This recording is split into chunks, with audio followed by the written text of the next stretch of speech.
So what are the requirements when purchasing Pag IBIG Foreclosed Properties?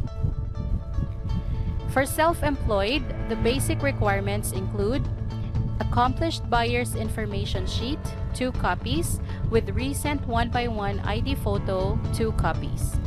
1 valid ID, photocopy back-to-back, of principal buyer and spouse, co-buyer and spouse if applicable. Then, proof of income for any of the following. If you own a business, you need to submit a copy of your income tax return or ITR, audited financial statements, and official receipt of tax payment from bank, supported with DTI registration and mayor's permit or business permit. If you are on commission base, commission vouchers reflecting the issuer's name and contract details for the last 12 months.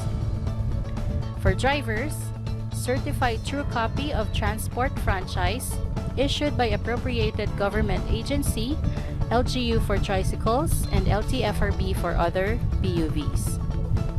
For foreign remittances and pensions, you need to submit bank statements or passbook for the last 12 months in case income is sourced from foreign remittances, pensions, etc.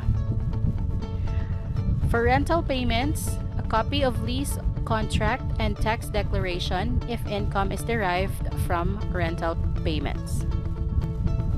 If you have a sari-sari store or mini grocery, or if you are a subcontractor, on-call maintenance, or a technician, you may submit a barangay certificate or clearance or properly accomplished certificate of engagement duly notarized. Additional requirements, a copy of frequently asked questions or FAQs with signature, photocopy of your 1,000 pesos reservation fee receipt, photocopy of 1 valid ID of the signatory in the certificate of engagement, and insurance coverage if applicable only. If insurance coverage is applicable, you need to submit the health statement form or medical questionnaire for borrowers over 60 years old, for borrowers up to 60 years old if loans is over 2 million to 6 million pesos, health statement form and copy of the result of medical examination conducted prior to assignment overseas as required by the employment agency for OFW borrowers over 60 years old.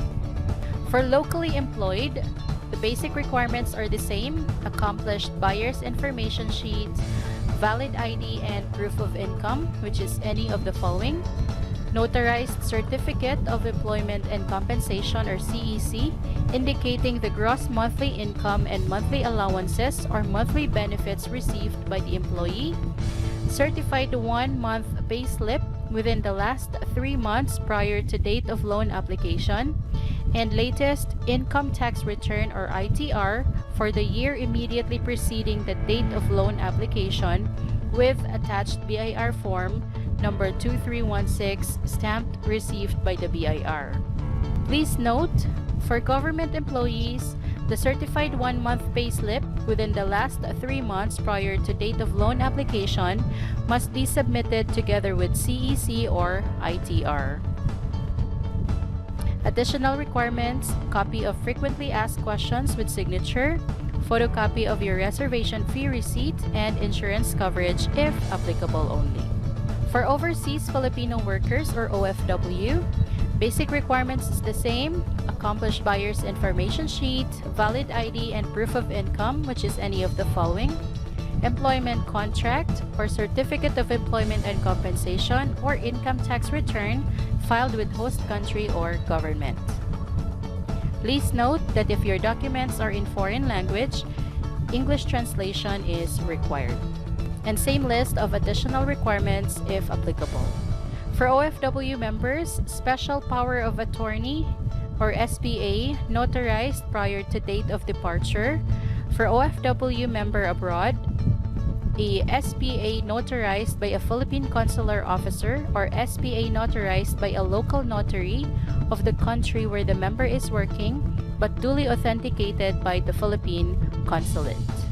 The fund may also require any or a combination of the following documents for OFW members: payslip indicating income received and period covered, valid OWA membership certificate, passport with appropriate visa or working visa, residence card or permit to stay indicating work as the purpose, bank remittance record, and professional license issued by the host country or government.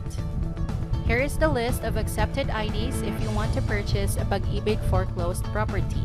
Present company ID, GSISE card, UMID or SSS ID, PRC ID, driver's license, passport, government office or GOCC ID, Integrated Bar of the Philippines ID, Voters ID, New Postal ID, OWA ID, or Senior Citizen card.